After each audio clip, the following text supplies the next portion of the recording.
Welcome back to my Toronto Thunderbirds franchise here on Madden 25. Now, unfortunately, in the last episode, you can see we lost in the wildcard round just barely to Philadelphia, 27-26. So Season 3 is officially over, but that now means we get to get ready for the offseason. However, before we get into the offseason, we do have to simulate the rest of the playoffs for this year, so let's figure out who's going to the Super Bowl. It would appear that it was a pretty boring playoffs because it comes down to the two number 1 seeds, the Baltimore Ravens and the Dallas Cowboys. Before we see who wins that matchup, though, we do need to see the Pro Bowl rosters. And for the first time in this series, our quarterback has been voted to the Pro Bowl. So Ben Richardson gets in as QB number 3. Do we get anyone else on here? Yes, we do have Dylan Kruger as well. He had a fantastic year. I don't think any of our linemen are going to make it here, and no, none of them will. What about on defense? Do we get anyone here? Zach Harrison has made it as a defensive end. He had a fantastic season as well. We'll check it here in a minute, but I believe he finished with 14.5 sacks, and then unfortunately was injured in the wild card round of the playoffs. But I don't think anyone else on our defense is going to make this list, but Glenn Griffin, our kicker, does. We are also going to check out the season stats before we simulate the Super Bowl. Quarterback Ben Richardson, almost 4,800 yards, 33 touchdowns, and 15 interceptions. Obviously, I would love for that interception total to go down. I believe last year he only threw 7. Yeah, he did throw more touchdowns and for more yards, but he was a little bit more careless with the football, but he is showing some improvement everywhere else. We were not a very proficient team when it comes to running the football. Keaton Mitchell only got 683 yards, averaged 3.5 a carry, and got 6 touchdowns. Ben Richardson, our quarterback, actually led the team in rushing touchdowns, getting 7 of his own there. So in total, he got 40 touchdowns on the season, and then Keelan Wayne ran in for another 4. We ended up with 2 different guys going over 1,000 yards on the season. Dylan Kruger with 1,180 yards and 7 touchdowns. Brian Duvall with 1,012 yards and 8 scores. Sidney Peters unfortunately did not hit 1,000 yards, but did get 8 touchdowns. Jamison Williams also came away with 6 scores. Keaton Mitchell caught 2. Unfortunately, our rookie backup tight end Antoine Edmonds never found the end zone, but still filled in nicely when we needed him to. And then wide receiver Joe Wayne is another guy that definitely filled in nicely with some injuries. He only finished with 18 catches, 165 yards, and 2 touchdowns on the season, but that doesn't count the playoff game where he went absolutely insane.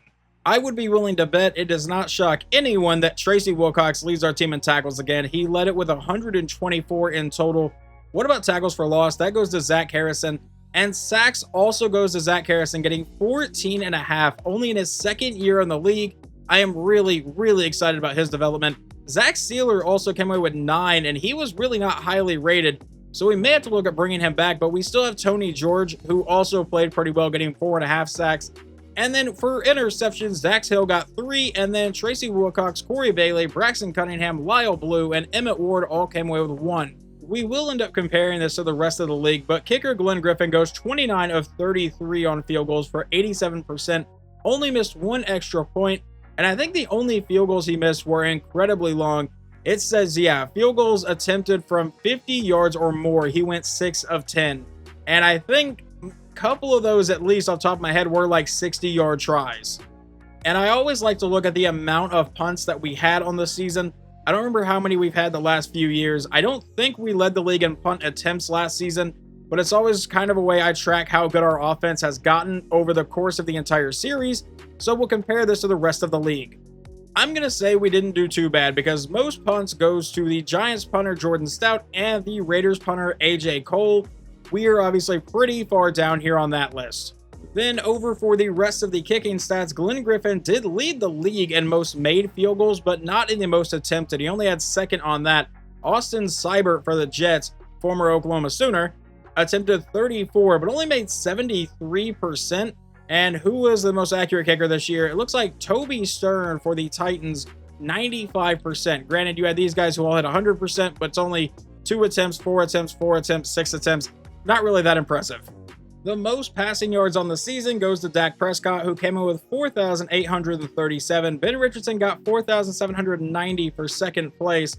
Still kind of okay with that. Did he attempt the most passes? No, that would be Brian Sheehan over in Tampa, who attempted 624. Most touchdowns goes to Patrick Mahomes, who threw 48. And most interceptions goes to Brian Sheehan, who threw 22 picks on the year. I know our quarterback was a little pick happy, but at least it's not this bad. The most rushing yards this year goes to Jonathan Taylor with 1,521, and the most attempts is Najee Harris with 311. Touchdowns goes to Josh Jacobs, who got 18. And then who fumbled the ball the most this year? It's a three-way tie between Kenneth Walker, Bo Nix, and Will Shipley. Well, despite Dylan Kruger missing most of our final regular season game, he still leads the league in receptions with 109. Brian Duvall right down here at 98 probably also would have broken 100 receptions had he not gotten hurt and missed the entire of the final game of the season. What about yards? That goes to Xavier Legette, who is over in Cincinnati with 1,500 yards. And touchdowns goes to CeeDee Lamb, who came away with 22. Alright, I'm probably going to completely butcher this name, but Azeez Al-Shaair, if I said that wrong, I apologize. He led the league in tackles with 132. What about most sacks? That goes to Aiden Hutchinson, who is now a Seahawk with 18 sacks this year. And then most interceptions is a tie between Omar Spates, a middle linebacker for the Rams, Kenny Moore for the Bills, and J.C. Horn for the Titans. They all came away with 6. There is only one thing left to check before we simulate the Super Bowl, and it is going to be our players' dev traits. This is the week where dev traits can increase. I don't think they can decrease just yet. They, for some reason, increase here and then can decrease in the offseason. But let's figure out who has changed. The only change I see on this screen is Dylan Kruger is now a superstar X Factor. So we have 2 X Factor tight ends. We may look to trade Antoine Edmonds during the offseason, but I'm not going to guarantee that just because Dylan Kruger did go down. He filled in quite nicely, and I may just want a solid backup tight end for a couple years. But I am really disappointed to see that Ben Richardson stays a star dev trait. I know he threw 15 interceptions, but I was hoping the amount of passing yards and 40 total touchdowns would upgrade him. And then over on the defensive side, I'm kind of surprised Zach Steeler didn't upgrade to a star dev trait from normal because he did get like 9.5 sacks. The only change over here actually is free safety Lyle Blue, who goes from a star to a superstar. I do apologize for lying to you guys that I said that was the last thing we had to check. We also have the yearly awards, and the NFL MVP goes to Dak Prescott, and the Coach of the Year goes to head coach Morgan Knight of the Thunderbirds. The AFC Offensive Player of the Year goes to Lamar Jackson. Defensive Player of the Year goes to also the Ravens. I'm not going to try to say that guy's name. Offensive Rookie goes to Stephen Green. That is the rookie quarterback for the Titans. Defensive Rookie goes to Jose Person for the Broncos. Best quarterback is Joe Burrow. Best running back is Jonathan Taylor. Best receiver is Xavier Legette. Best offensive lineman goes to Creed Humphrey in Kansas City. Best D-line goes to that same guy for the Ravens that I'm not going to try to pronounce his name. Best linebacker goes to TJ Watt. Best DB goes to Kenny Moore. And best kicker goes to Toby Stern. Now, for the awards that we can actually win, CeeDee Lamb gets Offensive Player of the Year, and none of our guys even make this list. Defensive Player of the Year goes to Aiden Hutchinson. We do get one on this list, though. Zach Harrison finishes in 7th. Offensive Rookie, we have Joe Wayne all the way down here at 7, and Antoine Edmonds down here at 9. But that goes to Jalen Lloyd for the Seahawks. Defensive Rookie goes to John Franklin for the Cardinals. We get several people up here as well. Jamarcus Norwood, Lyle Blue, and Tony George, along with Braxton Cunningham, who kind of only started the back half of the season. Best quarterback goes to Dak Prescott, and Ben Richardson finishes 9th on that list. Best running back, yeah, we're not going to be on this, but that goes to Josh Jacobs. Best receiver, we're not on this list either. That goes to CeeDee Lamb. Best offensive line, 4 of our 5 guys. The only one that doesn't make it, I believe, is our right tackle, Taylor Moton, but that award does go to Austin Jackson. Best D-line goes to Aiden Hutchinson. We do get Zach Harrison up here. Best linebacker goes to Micah Parsons, and we don't get anyone on that list. Best DB goes to Devon Witherspoon. I think it's Devon, not Devon, whatever. Goes to Witherspoon over in Seattle, and none of our guys make that list. Best kicker, apparently the Saints had 2 people on this list. That's a little bit absurd, but Glenn Griffin finishes 6th on that list. And now we can finally move on to see that the Dallas Cowboys have won this year's Super Bowl 35-28. This is not the first time they have appeared in a Super Bowl in this series because they did lose to Buffalo just a couple years ago, and then Seattle managed to win it. But now in 2027, the Dallas Cowboys have defeated the Baltimore Ravens 35-28. We do have a couple retirements for the Thunderbirds going into the offseason. Nick Chubb and Taylor Moton have both retired, so I will need to find a brand new power back, and a new starting right tackle was already on the list, but now it's a necessity.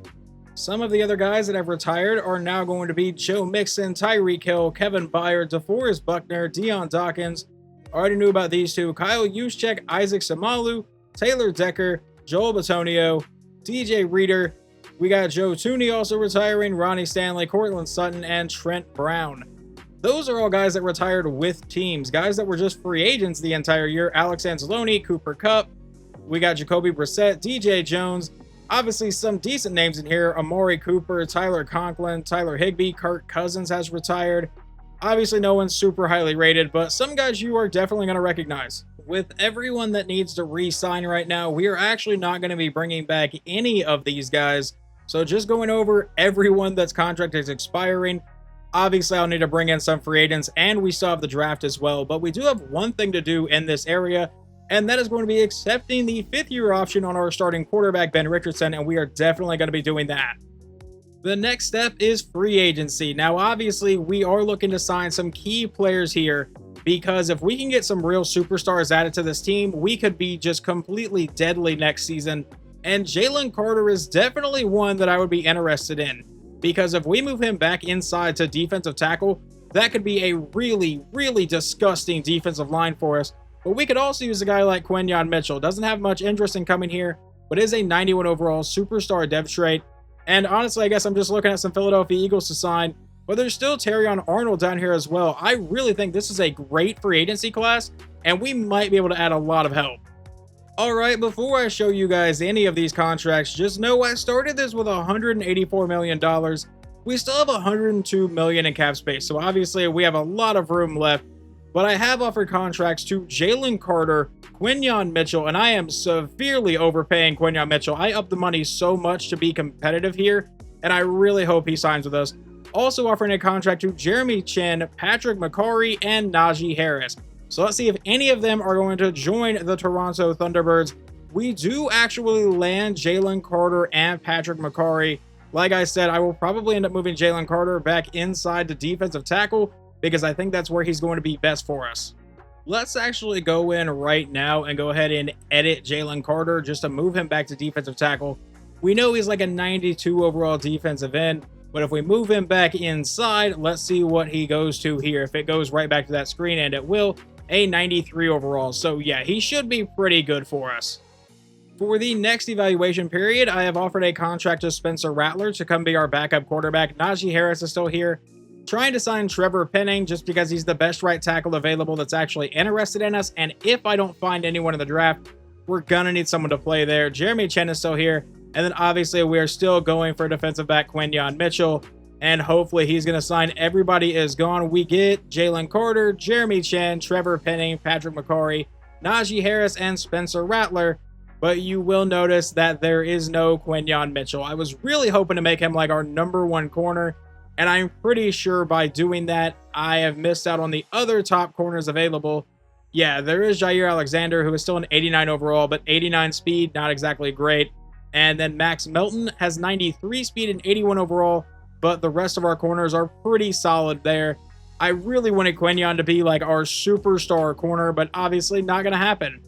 But for right now, I think I'm going to be done signing free agents, because I feel like everyone we signed here is either going to be a starter or at least a key role on the team. Obviously, Jalen Carter is going to be a key factor on our defense. Jeremy Chinn will have a chance to compete for the starting job, depending on what I draft at strong safety. If I find a strong safety that I like in the draft, Trevor Penning will probably compete with a rookie if I find one in the draft. Same with Patrick McCarry. Najee Harris will probably be our main power back, just like Nick Chubb was, despite the fact we hardly ever used him. And then Spencer Rattler is obviously going to be our backup quarterback.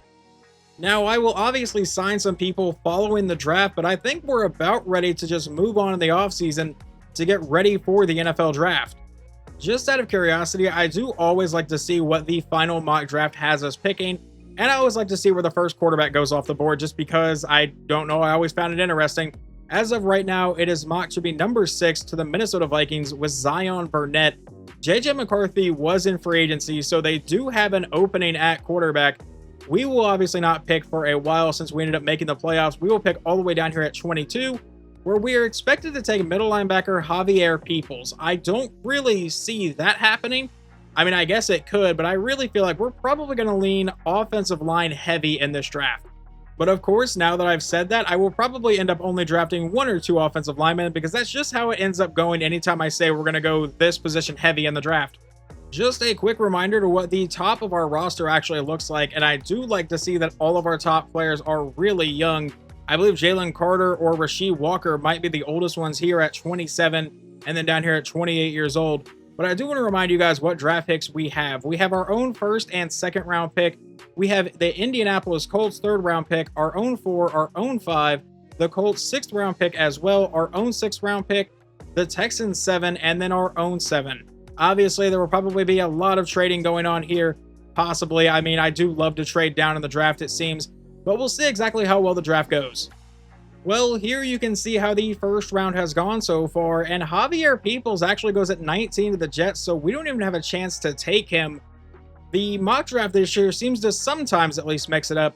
At one point, I did consider trading up for safety Kenny Bird, but then he started creeping his way into the top 10 and top 5, and eventually goes number 3 to Tampa Bay. Unfortunately, we will have to play against Kenny Bird because I think he's going to be pretty solid, but I did not feel like trading up that far. With us having the 22nd pick, I honestly figured the guy that I really wanted to take was going to be off the board. I have really been scouting offensive linemen a lot of this season. You can see here I have the right tackle mostly scouted, but it's this guy all the way down here, Sherrod Bryant, projected in rounds 1 to 2, but a top 5 talent grade.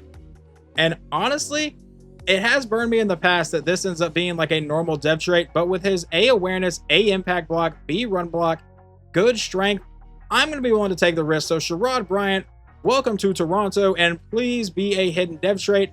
Number 5 in true value, and he is a hidden dev trait. Hopefully we have our franchise right tackle. And I really did consider trading back at one point because the Steelers and the Ravens were both offering me their 1st round pick, and I believe the Steelers were offering me a 3rd round pick later, and the Ravens were even offering me a 2nd round pick later on. But I did not want to take the risk of missing out on Sherrod Bryant because I think he's going to be really, really good. At least I really hope so. Otherwise, I'm going to be mad that I didn't trade down. But now we'll go to our next user pick, which will not be until pick 22 in the 2nd round. And with that pick, we're going to go ahead and take our other offensive lineman that I wanted to take with the left guard. We're going to be drafting Ashton Aldridge out of Washington. A awareness, A impact block, B to D pass block, B to D run block. Does have good strength as well, but it's mostly the A awareness, A impact block, A lead block, and A run block power that really has me intrigued. So Ashton Aldridge, you are also going to be coming to Toronto, and he is number 29 in true value and another hidden dev trait for us. So we may have our starting offensive line, and they're all going to be at least a star dev trait. We move on to round number 3, where we do not have our own 3rd round pick, but we do have the Colts, so it's actually 9 picks before we were supposed to pick. Looking through the available prospects right now, there is no one I am dead set on yet, and I think this will be a better move for us. We're going to trade back. It is a few spots, but we also pick up another 4th round pick in this draft. And just because I am kind of curious about it, we will advance the next user pick, and I want to see who the Steelers traded up to take. It was outside linebacker Chris Stanley, a guy I was probably not going to take anyway. There was a running back I was really looking at taking with that pick, and I believe he is still going to be on the board here.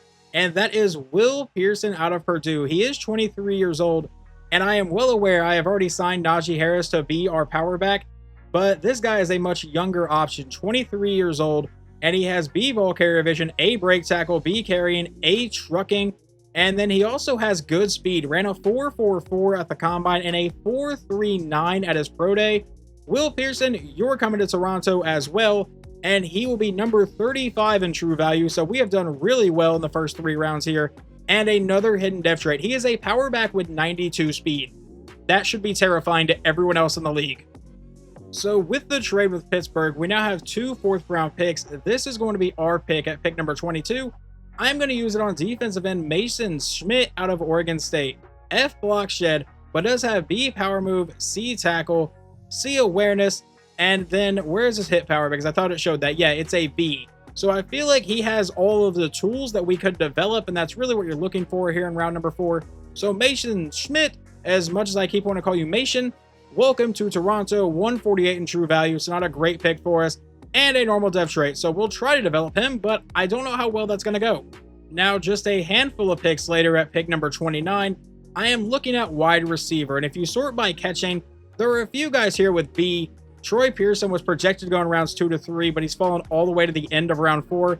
Not generally a great sign for him. The other guys, spectacular catching is not great.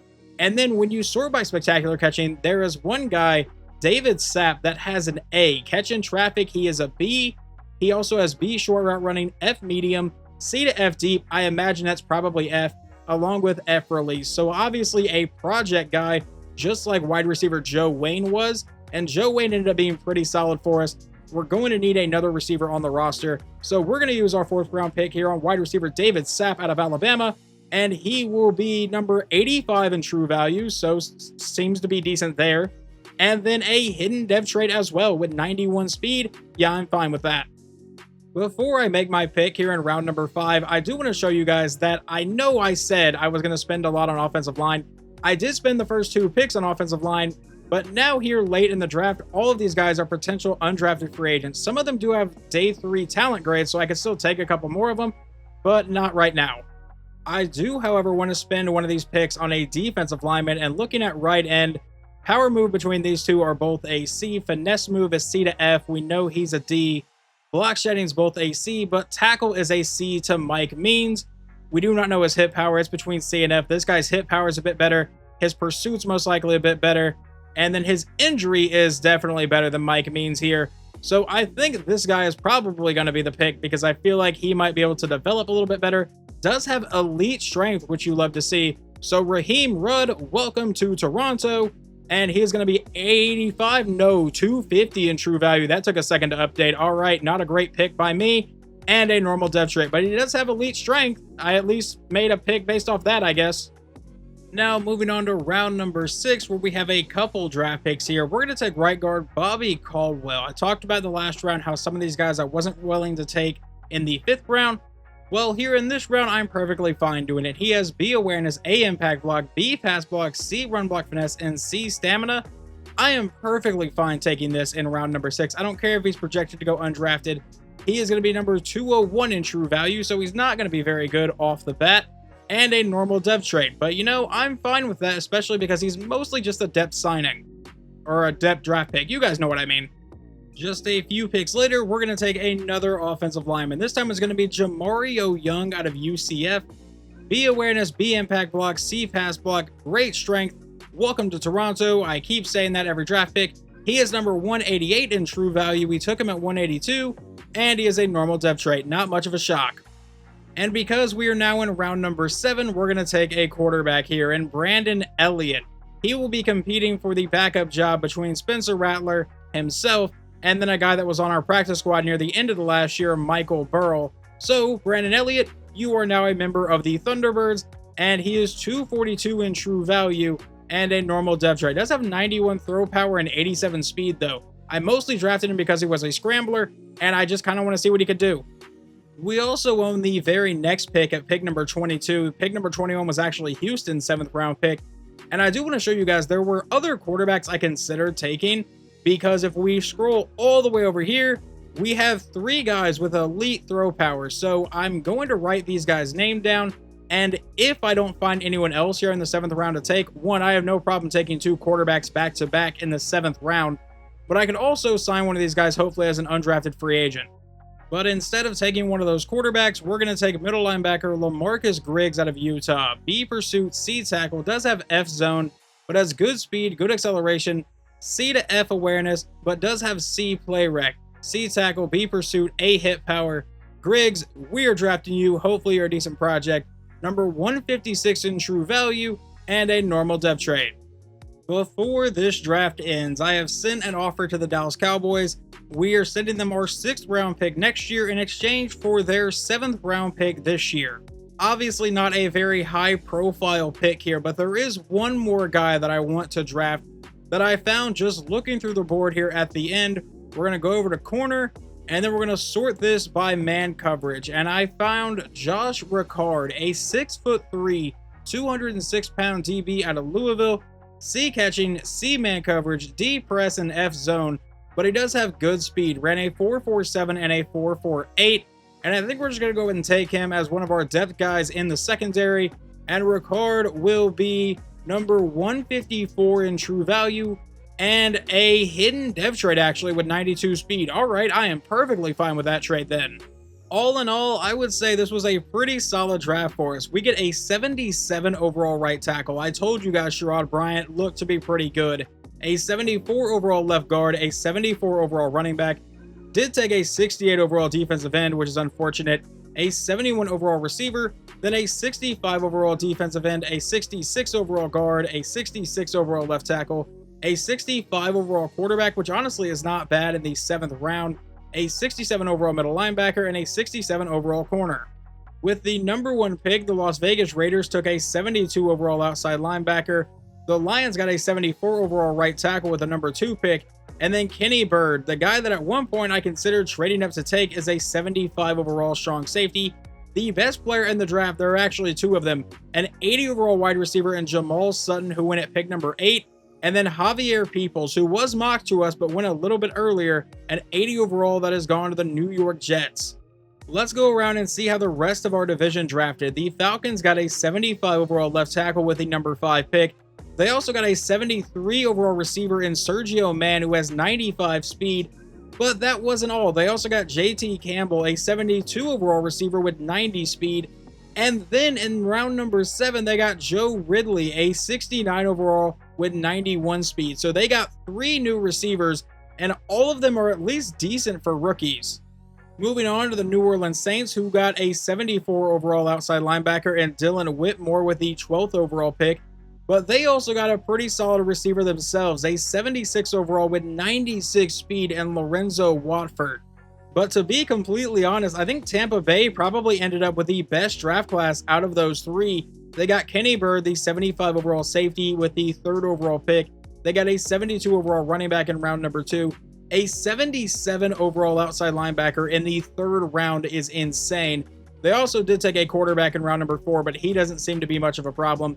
But they did get Amari Cormier, who is a 71 overall corner that they got in round number 5. Most of you guys probably know the drill from here. That is going to wrap up this offseason video. In between this and the preseason, I will go through and sign some more free agents to kind of fill out the roster. And then we will go through the preseason however really I see fit, and we'll decide the final 53-man roster. Hopefully you guys enjoyed this, and I am excited for Season 4, so hopefully you are too.